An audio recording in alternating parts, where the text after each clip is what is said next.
Hai adik-adik, selamat datang di pelajaran IPA, yaitu materi tentang teknologi ramah lingkungan.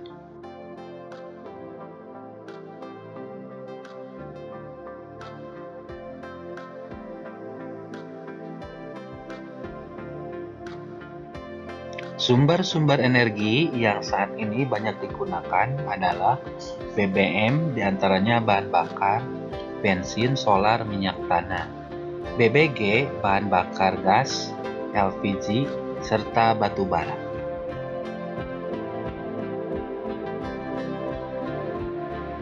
Penggunaan bahan bakar LPG dan batu bara sebetulnya tidak ramah lingkungan. Kebutuhan energi 40% pada tahun 90 itu kebanyakan menggunakan minyak bumi. Sebetulnya minyak bumi kalau digunakan terus-menerus akan habis. Sehingga penggunaan minyak bumi ini sebetulnya sangat mempengaruhi terhadap dampak lingkungan.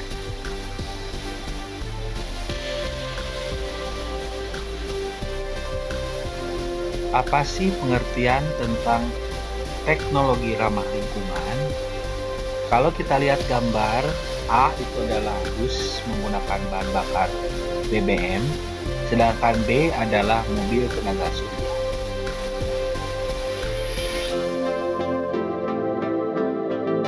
Teknologi ramah lingkungan atau sering disebut sustainable atau teknologi green hijau merupakan bentuk penerapan teknologi memperhatikan prinsip-prinsip pelestarian lingkungan.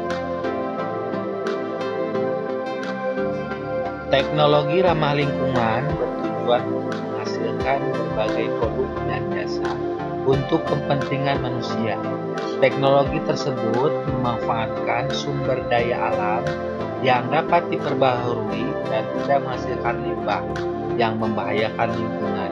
Selain itu, teknologi ramah lingkungan juga dapat menggunakan bahan yang dapat didaur ulang. Berbagai sumber energi listrik dapat berasal dari matahari, angin, dan air. Sumber energi alternatif ini juga dipilih karena dapat diperbaharui dan tidak mencemari lingkungan.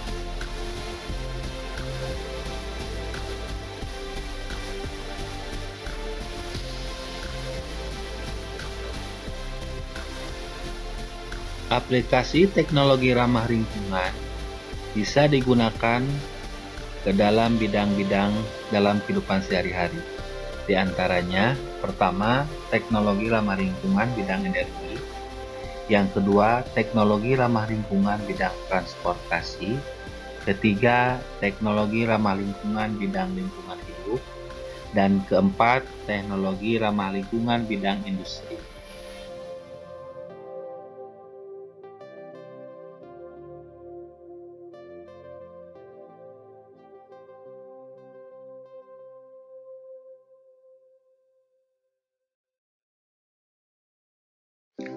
Aplikasi teknologi ramah lingkungan di bidang energi. Contohnya, pertama, bahan bakar dari tumbuhan fosil atau biofuel. Yang kedua, biogas. Yang ketiga, sel surya atau solar cell. Yang keempat, pembangkit listrik tenaga air atau istilahnya hydropower. Yang kelima, pembangkit listrik tenaga pasang surut air laut dan ombak atau ocean power. Yang keenam, pembangkit listrik tenaga angin atau wind power. Yang ketujuh, geothermal atau energi panas bumi. Yang kedelapan, fuel cell hydrogen power.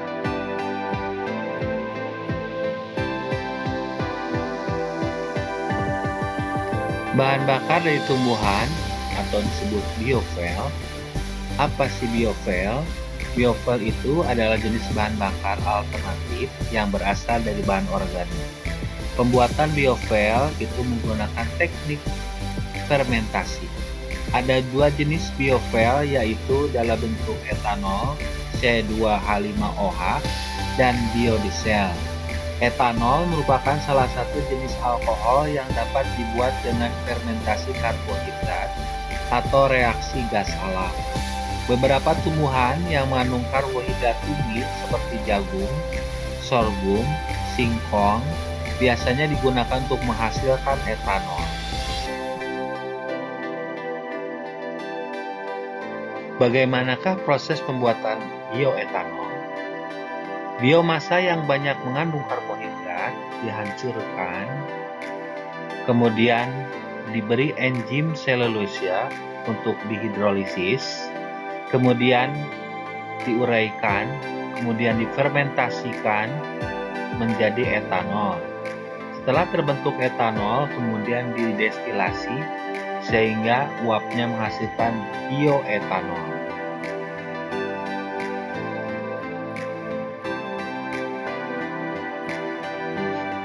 Biogas merupakan jenis bahan bakar alternatif yang diperoleh dari proses fermentasi bahan-bahan organik oleh bakteri anaerob, bakteri yang hidup di lingkungan tanpa oksigen. Bakteri anaerob bekerja dengan cara mengubah zat organik menjadi gas metana CH4 sebesar 75% dan sisanya gas karbon dioksida, hidrogen, serta hidrogen sulfida.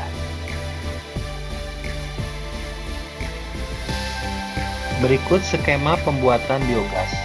Kalau lihat gambar di sini ada beberapa bagian tentang instalasi biogas.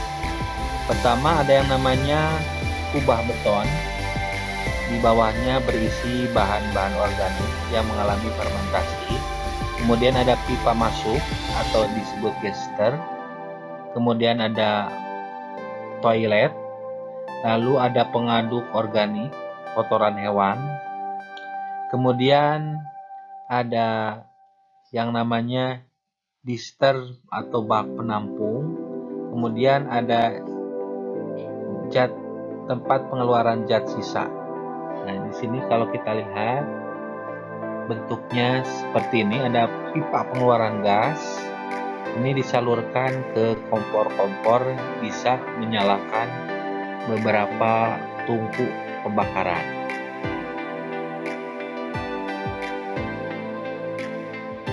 Sel surya atau disebut solar cell, energi cahaya matahari menjadi energi listrik dengan menggunakan fotovoltaik atau sel atau disebut dengan solar cell.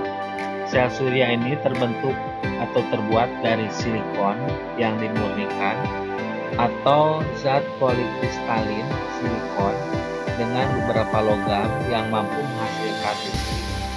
Panel surya memiliki beberapa keunggulan, diantaranya tidak menghasilkan emisi gas rumah kaca maupun menghasilkan energi cukup besar dan mudah dipasang atau dipindahkan atau dikembangkan.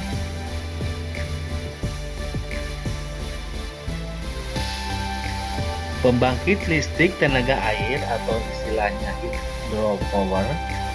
Tenaga air atau hydropower ini menggunakan energi kinetik dari aliran air untuk menghasilkan listrik. Kalau kita lihat gambarnya di sini, air bendungan ditampung, disalurkan ke turbin sehingga turbin bisa bergerak, berputar. Nah, kemudian baling-baling turbin ini dihubungkan ke rotor atau generator pembangkit listrik. Sehingga ketika generator pembangkit listrik bergerak, maka menghasilkan listrik.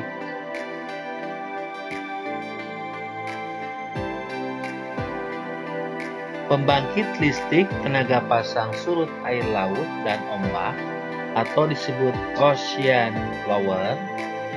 Kalau kita lihat gambarnya di sini, ada sebuah turbin pembangkit listrik tenaga ombak, di mana ombak itu akan menggerakkan turbin sehingga turbin itu berputar. Di dalamnya sudah tersedia yang namanya generator, sehingga generator itu akan menghasilkan listrik. Begitu pula untuk pembangkit listrik tenaga pasang surut air laut, ini prinsipnya sama, dipasang sebuah turbin sehingga turbin itu digerakkan oleh aliran air laut sehingga air laut itu bisa menggerakkan turbin sehingga turbin menghasilkan listrik. Pembangkit listrik tenaga angin atau wind power prinsipnya adalah Ketika baling-baling itu digerakkan oleh hembusan angin sehingga berputar, sehingga putaran tersebut dihubungkan ke sebuah generator, sehingga generatornya berputar menghasilkan energi listrik. Pembangkit listrik tenaga angin ini dibangun biasanya di tempat-tempat seperti daratan atau dibangun di pantai.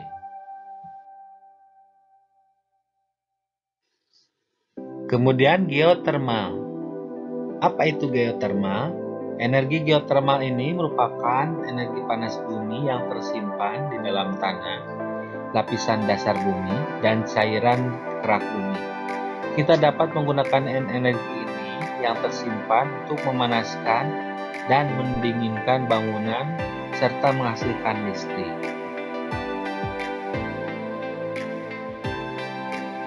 Yang berikutnya adalah fuel cell dan hydrogen power.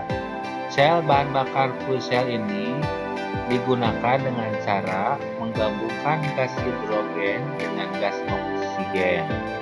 Setelah digabungkan ini akan menghasilkan energi listrik.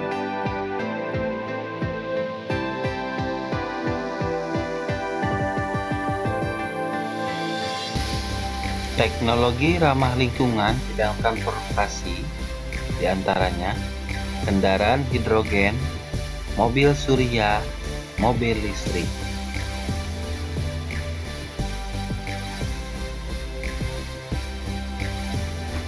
Kendaraan hidrogen adalah kendaraan yang menggunakan bahan bakar hidrogen sebagai bahan bakar penggerak mesin.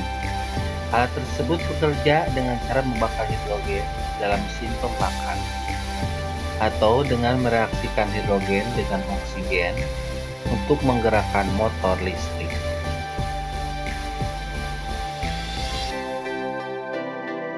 Mobil surya merupakan mobil yang energi utamanya berasal dari sinar matahari.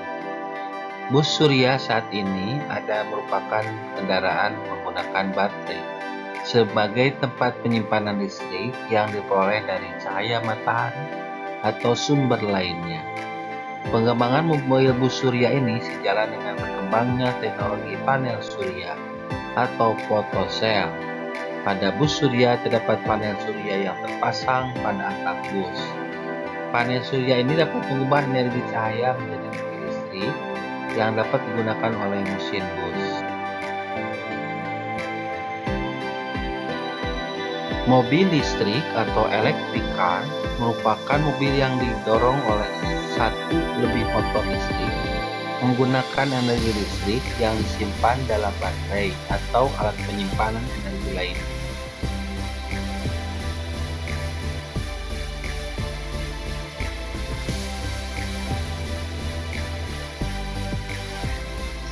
Teknologi ramah lingkungan bidang lingkungan diantaranya biopori, fitoreminisasi, toilet pengompos, pemurnian air, dan pemurnian air sederhana.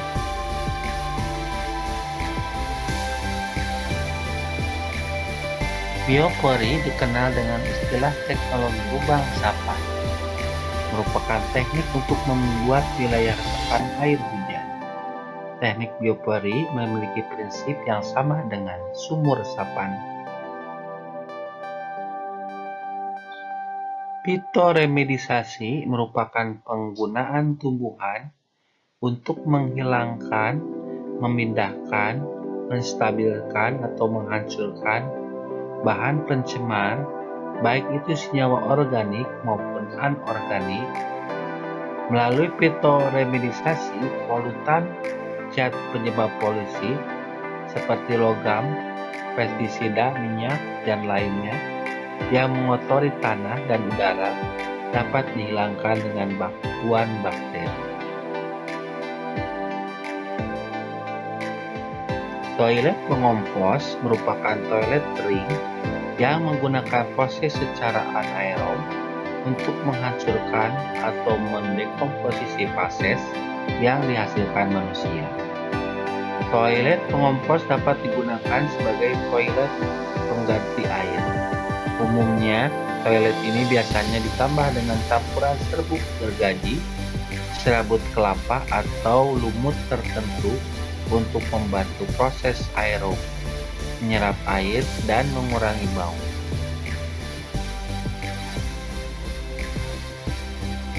Pemurnian air merupakan suatu proses penghilangan zat kimia, kontaminan biologis, partikel-partikel padat, dan gas-gas dari air yang terkontaminasi kotoran. Tujuan ini adalah proses untuk menghasilkan air yang digunakan keperluan tertentu. Secara umum, proses pemurnian air ini merupakan proses kajian fisika, kimia, dan biologi.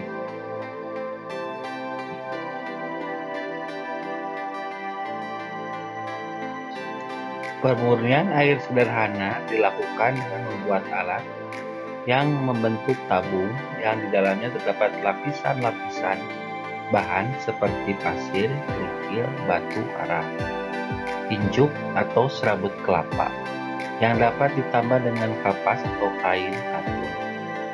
Penjernihan air ini dilakukan proses penyaringan kotoran padat, larutan air, pasir, kerikil, injuk, dan sebagainya berfungsi sebagai penyaring kotoran. Berikut skema penjernihan air secara sederhana dapat dilihat dari gambar-gambar berikut ini.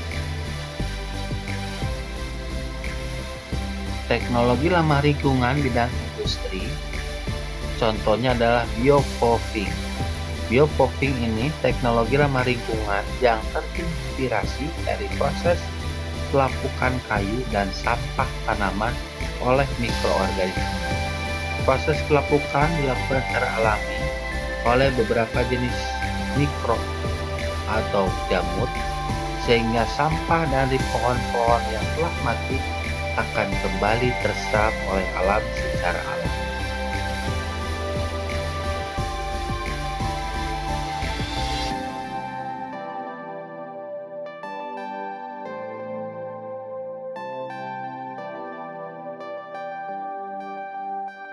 Perilaku hemat energi dalam keseharian. Pertama, membudayakan penggunaan sepeda atau berjalan kaki untuk kegiatan sehari-hari. Selain menghemat BBM, penggunaan sepeda dan berjalan kaki juga dapat mengurangi polusi udara dan menyehatkan tubuh.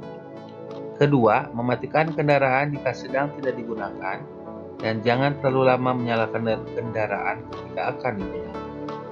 Ketiga, mematikan lampu saat tidur dan saat siang hari. Oleh karena itu, saat membangun atau merenovasi rumah, sebaiknya membuat rumah dengan banyak jendela, sehingga cahaya matahari dapat masuk ke dalam rumah. 4. Jika menggunakan pompa air listrik untuk mengalirkan air, penuhilah bak mandi dan tempat penampungan air dalam sekali waktu.